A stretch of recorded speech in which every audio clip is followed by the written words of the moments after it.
Hello दोस्तों, आज हम लोग इस लेक्चर में अध्याय 10 तरंग प्रकाश की पढ़ेंगे, जिसमें है पार्ट 1 की पहली हेडिंग है हाइगेंस का तरंग सिद्धांत। हाइगेंस का तरंग सिद्धांत प्रकाश के तरंग सिद्धांत का प्रतिपादन हॉलैंड के वैज्ञानिक हाइगेंस ने सन 1678 ईस्वी में किया था। हाइगेंस के अनुसार प्रकाश तरंगों के रूप में चलता है। तो हाइगेंस ने यह बताया सर्वप्रथम कि प्रकाश की तरंगें जो होती हैं, प्रकाश जो होते हैं वह तरंगों के रूप में चलता है 1678 ईस्वी में। ये तरंगें सभी दिशाओं में प्रकाश की चाल से चलती हैं। जो प्रकाश तरंगें होती हैं ये प्रकाश की चाल से ही चलती हैं। इन्होंने ये बताया तरंगों को चलने के लिए माध्यम की आवश्यकता होती है। तरंग को चलने के लिए माध्यम की आवश्यकता होती है, यदि तरंग बिना माध्यम के नहीं चल सकती हैं।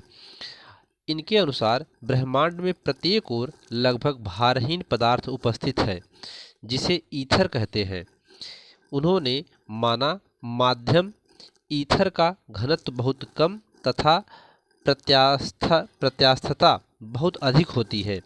उनका मानना ये था कि इस पूरे ब्रह्मांड में जो ईथर है वह एक भारहीन पदार्थ है और वो चारों तरफ उपस्थित है, और जिसका घनत्व बहुत कम होता है और प्रत्यास्था बहुत अधिक होती है।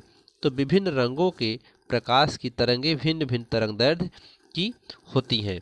तो उन्होंने ये माना कि जो प्रकाश की चाल होती है 3×10⁸ मीटर प्रति सेकंड, उसी की चाल से भी ये चलती हैं। ठीक है, तो यह एक काल्पनिक माध्यम है और उस प्रकाश की तरंगें चलती हैं उस काल्पनिक माध्यम से। और ये तरंगें जब हमारी आँख पर पड़ती हैं, आँख की रेटिना पर गिरती हैं, तो हमें वस्तुएं दिखाई देती हैं।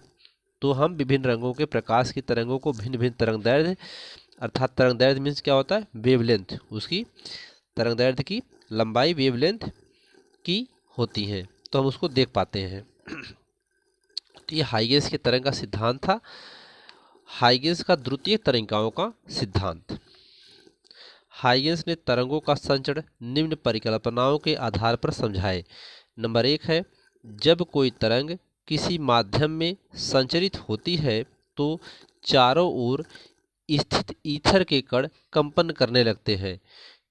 जब कोई तरंग किसी माध्यम में संचरित होती है, यानी प्रकाश की तरंग जब किसी माध्यम में संचरित होती है अर्थात जाती है, चलती है, तो चारों ओर स्थित ईथर के कण कंपन करने लगते हैं। कंपन करते हुए ईथर के वे कण जो कंपन की समान कला में होते हैं, वे जिस काल्पनिक पृष्ठ पर स्थित होते हैं उसे तरंगाग्र कहते हैं। तो यानी तरंगाग्र किसे कहते हैं कि कंपन करते हुए ईथर के वे कण जो कंपन की समान कला में होते हैं, वे जिस काल्पनिक पृष्ठ पर स्थित होते हैं उसे तरंगाग्र कहते हैं। और नंबर दूसरा है, यहाँ पर तरंगाग्र पर स्थित प्रत्येक कण एक नए तरंग स्रोत की भांति व्यवहार करता है, जिससे सभी दिशाओं में नई गोली तरंग निकलती हैं। इन तरंगों को द्वितीय तरंगिकाएं कहते हैं। ये तरंगिकाएं मूल तरंग की चाल से आगे बढ़ती हैं। तो यहाँ पर आप देख सकते हैं कि ए और बी जो है यह एक नई तरंग है और सूर्य की किरणें आती हैं, तो ये एक कण के माध्यम से दूसरे कण की माध्यम की तरफ आगे बढ़ती हुई जाती हैं। इस प्रकार से ये किरणें हमको प्राप्त होती हैं, नए तरंगाग्र के रूप में आगे बढ़ते हुए प्राप्त होती चली जाती हैं। इस चित्र में आप समझ सकते हैं, यहाँ से यस एक बिंदु स्रोत है, यहाँ पर यस एक सूर्य है, इसको हम यस मान लेते हैं, जिसे बिंदु स्रोत कहते हैं, यस। और ये जो है यहाँ से ये बिंदु स्रोत है और जिससे तरंग निकल रही हैं, यहाँ से तरंगें निकल रही हैं, तो मानते हैं तरंगों की चाल जो है वह v है। तो v वेग से ये तरंगें निकल रही हैं और ये गोलीय तरंगाग्र a और b, a b स्थिति पर ए बी पर स्थित प्रत्येक माध्यम के कण द्वितीय गोलीय तरंगिकाएं उसी चाल से आगे की तरफ बढ़ती हैं। ठीक है, तो मान लेते हैं कि 80 समयांतराल में आगे बढ़ती रहती हैं। तो इनकी स्थिति को प्रत्येक द्वितीयक तरंगिकाओं को वीटी चाल से हम इसमें इसकी दूरी तय कर लेती हैं। अर्थात इसकी मान लेते हैं कि इसकी चाल तरंगिकाओं की वी है और यह टी समय में आगे बढ़ती हैं, तो ये वीटी चाल से आगे बढ़ती रहती हैं। तो तरंगाग्र ए बी की जो प्रत्येक बिंदु है 1 2 3 4 5 ऐसे ये वीटी त्रिज्या से ऐसे आगे बढ़ती रहती है। यहाँ पर जो गोले खींचते हैं हम, इसमें जो गोले खींचे गए हैं इन गोलों का आवरण ए डैश बी डैश है। यही तरंगाग्र की स्थिति है, यही तरंगाग्र की नई स्थिति होती है इसमें ए डैश बी डैश। यहाँ पर भी आप देख सकते हैं ए डैश बी डैश। गोले का एक आवरण ए डबल डैश और बी डबल डैश है, जो पीछे की दिशा में भी है, आगे की दिशा में भी है, पीछे की दिशा में भी है।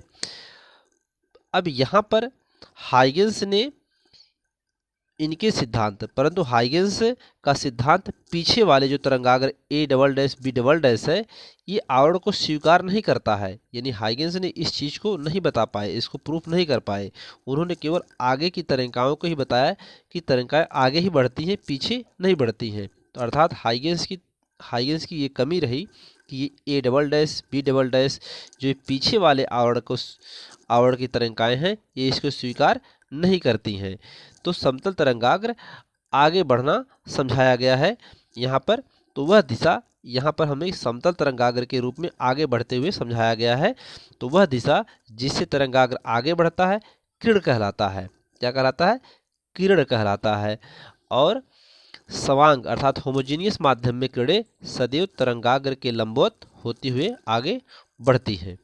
तो इस प्रकार से इनकी सफलताएं भी कुछ रही और कुछ विफलताएं भी रही हैं। तीसरा नंबर है, किसी क्षण सभी द्वितीयक तरंगिकाओं का आवरण अर्थात उन्हें स्पर्श करते हुए खींचा गया पृष्ठ उस क्षण तरंगाग्र की नई स्थिति व्यक्त करता है।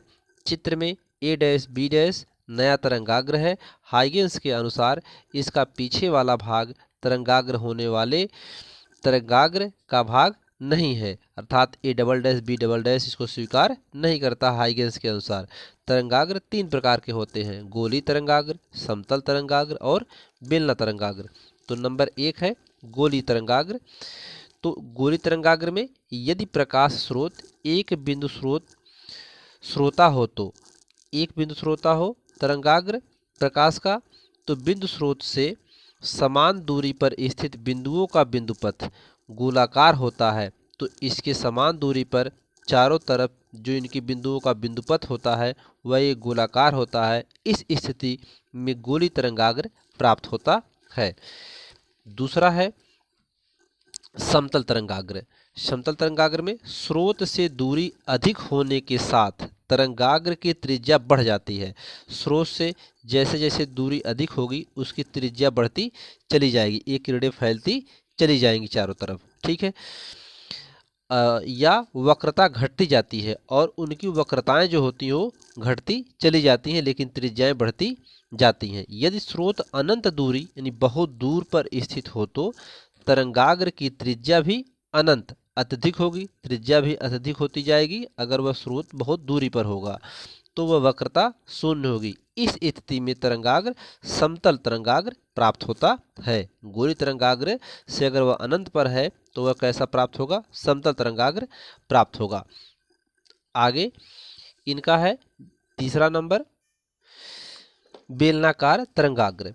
यदि प्रकाश स्रोत रेखी जैसे स्टील हो तो स्रोत से उत्पन्न होने वाली तरंगे सभी दिशाओं में संचरित हो जाती हैं। तब इस प्रकार से सभी दिशाओं में संचरित हो जाती हैं। इस स्थिति में समान कला में कंपन कर रहे माध्यम के कणों का बिंदुपथ एक बेलनाकार पृष्ठ प्राप्त करता है, ठीक है। इसके बाद इनकी सफलताएं देखते हैं। सफलताएं में हाइगेंस के सिद्धांत में कई प्रकाशीय परिघटनाओं की व्याख्या की जा सकती है, जैसे व्यतिकरण, विवर्तन, परावर्तन और अपवर्तन के नियम आदि। इनके हाइगेंस के सिद्धांत से हम लोग इनके इस नियम को समझ सकते हैं। ये इनकी सफलताएं रही हैं। और इनकी विफलताएं क्या क्या हैं? हाइगेंस ने यह नहीं समझा पाए कि द्वितीयक तरंगिकाओं से अग्र दिशा में ही तरंगाग्र क्यों बनता है।